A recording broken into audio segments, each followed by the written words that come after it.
హైదరాబాద్ ను వర్షం ఇప్పట్లో వదిలేలా లేదు. తీవ్ర అల్పపీడనం ప్రభావంతో సిటీలో జోరుగా వాన పడుతోంది. మధ్యాహ్నం 2 గంటల పాటు జోరుగా వాన పడింది. మళ్లీ సాయంత్రం 7 గంటలకు షురు అయిన వాన ఇంకా కంటిన్యూ అవుతోంది. నాంపల్లి, అబెట్స్, కోటి, జూబ్లీహిల్స్, బంజారాహిల్స్, ఎల్బీ నగర్, కీసర, గచ్చిబౌలి, తార్నాక ప్రాంతాల్లో జోరు వాన పడుతోంది.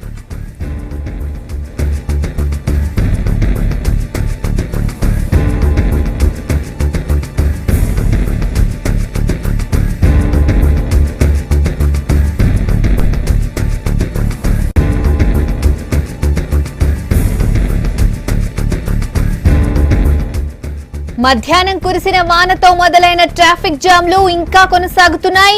ఈలోగానే మళ్లీ వాన మొదలవడంతో ఎక్కడ వాహనాలు అక్కడే ఆగిపోయాయి. మరి ముఖ్యంగా లక్డీ కపూల్ చౌరస్తా ఫ్రీజ్ అయిపోయింది. గంటల తరబడి ట్రాఫిక్ లోనే ఉండాల్సిన పరిస్థితి సిటీ వాసులది. ట్రాఫిక్ ఇబ్బందులతో పీవీ ఎక్స్ప్రెస్ వే మూసేసి వెహికల్స్ డైవర్ట్ చేస్తున్నారు ట్రాఫిక్ పోలీసులు.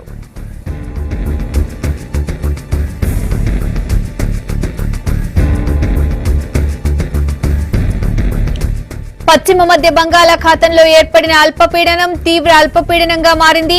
దీని ప్రభావంతో రాబోయే 3 రోజుల వరకు భారీ వర్షాలు ఉంటాయని చెప్తోంది వాతావరణ శాఖ. ఈ హెచ్చరికలతో సిటీలో పరిస్థితిపై ఆరా తీశారు సీఎం కేసీఆర్. ఎక్కడా ఇబ్బందులు లేకుండా చూడాలని అధికారులకు సూచించారు. జీహెచ్ఎంసీ కమిషనర్ జనార్దన్ రెడ్డికి ఫోన్ చేసి పలు సూచనలు చేశారు.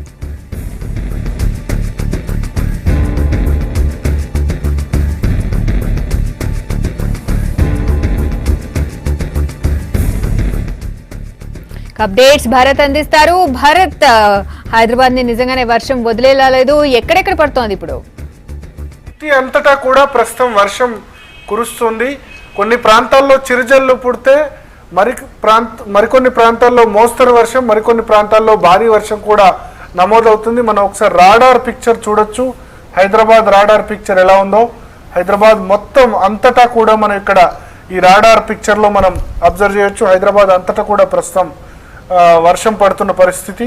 అయితే వర్షం కొన్ని హెచ్చు తగ్గులు మనకు వర్షంలో కనిపిస్తున్నాయి. మనం చూడొచ్చు జిహెచ్ఎంసీ ఏరియాలో ప్రస్తుతం ఇక్కడ ఈ థిక్ బ్లూ ఉన్న చోట చిరుజల్లులు పడుతున్నట్టు, కొంత వైట్ కలర్లో ఉన్న చోట ఒక మోస్తరు వర్షం.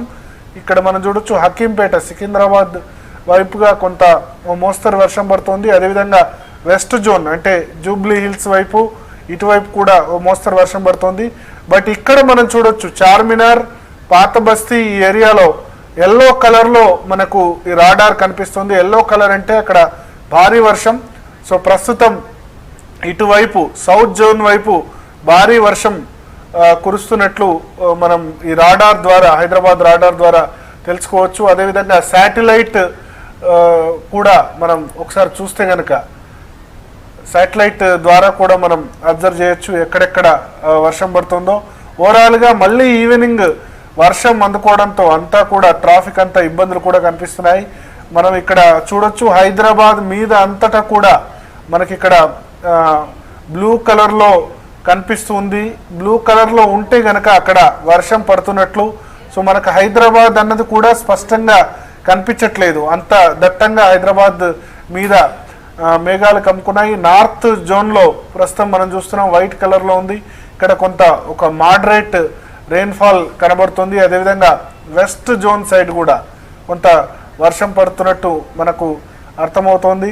హైదరాబాద్లో చాలా ఏరియాస్లో మళ్ళీ ఒకసారి వర్షం ఊపందుకుంది. నిజానికి మధ్యాహ్నం 1 నుంచి 2 గంటల ప్రాంతాల్లో చాలా చోట్ల కూడా హైదరాబాద్లో ఒక మోస్తరు వర్షం కురిసింది. చాలా చోట్ల 2 నుంచి 3 సెంటీమీటర్ల వరకు వర్షపాతం నమోదైంది. ముఖ్యంగా చూసుకుంటే ఈ జిహెచ్ఎంసీ ఏరియాలో మ్యాప్ 7 గంటల వరకు చూసుకుంటే అన్ని చోట్ల కూడా మనం చూడొచ్చు గ్రీన్ కలర్లో. గ్రీన్ కలర్ అంటే ఒక మోస్తరు వర్షం. దాదాపు చాలా ఏరియాస్లో కూడా ఒక మోస్తరు వర్షం పడ్డ పరిస్థితి జిహెచ్ఎంసీ ఏరియాలో కనబడింది. తెలంగాణ మ్యాప్ ఎంటైర్ తెలంగాణ చూసుకుంటే ఒక పైన ఆదిలాబాద్ జిల్లా తప్ప మిగతా అంతటా కూడా నిజామాబాద్లో మంచి వర్షాలు కురిశాయి, కరీంనగర్లో మంచి వర్షాలు కురిశాయి, మెదక్లో మంచి వర్షాలు కురిశాయి, వరంగల్లో వర్షాలు బాగున్నాయి. తర్వాత ఖమ్మంలో కొంత తక్కువ మిగతాతో కంపేర్ చేస్తే.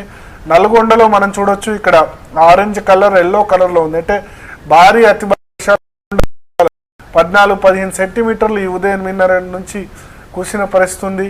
తర్వాత హైదరాబాద్ రంగారెడ్డి, హైదరాబాద్ అసలు మనకి ఇక్కడ పేరు కూడా కనబడట్లేదు. సో హైదరాబాద్లో ఎక్కడ చూసినా అన్ని చోట్ల కూడా వర్షం పడ్డట్టు ఈ మ్యాప్ ద్వారా అర్థమవుతుంది.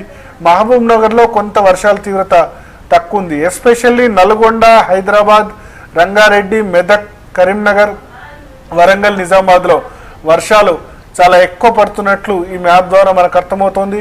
నిజానికి 1 గంట నుంచి 2 గంటల ప్రాంతంలో చాలా వరకు కూడా చాలా చోట్ల కూడా వర్షాలు పడ్డాయి. 2 నుంచి 3 సెంటీమీటర్లు పడ్డాయి. ఆ తర్వాత అందరూ కూడా మళ్ళీ వర్షం పడద్దు, ఈవినింగ్ టైంలో పడితే కనుక ట్రాఫిక్ జామ్లు ఎదురవుతాయని అంతా అనుకున్నారు. బట్ ఈవినింగ్ సమయంలో కూడా ఇప్పుడు కూడా చాలా చోట్ల చిరుజల్లు నుంచి ఒక మోస్తరు వర్షాలు కురుస్తున్నాయి. చాలా చోట్ల ట్రాఫిక్ జామ్లు అవుతున్నట్లు కూడా మనకు సమాచారం ఉంది. ముఖ్యంగా లక్కడి కాపులు కానీ, మెహదీపట్నం కానీ ఇటువంటి ప్రాంతాల్లో చాలా ట్రాఫిక్ జామ్ నడుస్తుంది. అదేవిధంగా బేగంపేట వైపు వెళ్లే ప్రాంతాల్లో కూడా చాలా చోట్ల ట్రాఫిక్ జామ్ ఉంది. ట్రాఫిక్ జామ్ కారణంతో శంషాబాద్ ఎయిర్పోర్ట్ నుంచి మెహదీపట్నం వైపు వచ్చే పివి నరసింహారావు ఎక్స్ప్రెస్ పై వాహనాల్ని రాకుండా నిలిపివేశారు. మనం చూడొచ్చు హైదరాబాద్ చుట్టుపక్కల ఎక్కడ చూసినా, ఇటువైపు మెదక్ జిల్లా చూసినా అటువైపు వర్షాలు ఉన్నాయి. తర్వాత ఇటు పైన హైదరాబాద్ నార్త్లో ఉన్నాయి, కింద నల్గొండలో ఉన్నాయి. ఎక్కడ చూసినా ఇప్పుడు ఓవరాల్గా తెలంగాణ అంతటా కూడా ఆల్మోస్ట్ మనకు వర్షం పడుతున్నట్టు శాటిలైట్ పిక్చర్ ద్వారా మనకు స్పష్టంగా అర్థమవుతోంది. ఇంకా 3 డేస్ ఈ వర్షాలు కొనసాగనున్నాయి. ఇవాళ, రేపు, ఎల్లుండి 3 రోజుల పాటు కూడా వర్షాలు ఉంటాయి. ఇవాళ భారీ వర్షాలు, రేపు భారీ నుంచి అతి భారీ వర్షాలు, ఎల్లుండి కూడా భారీ వర్షాలు ఉంటాయని భారత వాతావరణ శాఖ చెప్తోంది. దీనికి ప్రధాన కారణం ఏంటంటే ఇక్కడ మనం చూడొచ్చు, ఇక్కడ తీవ్ర అల్పపీడనం ఉంది కోస్తా తీరానికి దగ్గరలో. దీని ఎఫెక్ట్ ఇక్కడ వరకు ఉంటుంది, దాదాపు 1000 కిలోమీటర్ల వరకు ఉంటున్న పరిస్థితి. సో దీనివల్ల మొత్తం అన్ని చోట్ల కూడా వర్షం పడుతుంది. ఇది 3-4 రోజులుగా ఇక్కడే స్థిరంగా ఉంటుంది. నిజానికి ఇక్కడి నుంచి ఇది ట్రావెల్ చేసి తెలంగాణకు దగ్గరగా వస్తే, తెలంగాణ నుంచి తరలిపోతే అప్పుడు వర్షాలు తక్కువవుతాయి. సో ప్రస్తుతానికి 3-4 డేస్గా ఇంకా కోస్తాంధ్ర తీరాన్ని ఆనుకునే ఉంది కాబట్టి ఈ రెయిన్స్ ఇంకా మరికొన్ని రోజులు కంటిన్యూ అయ్యే అవకాశాలు కనిపిస్తున్నాయి. Thank you Bharat.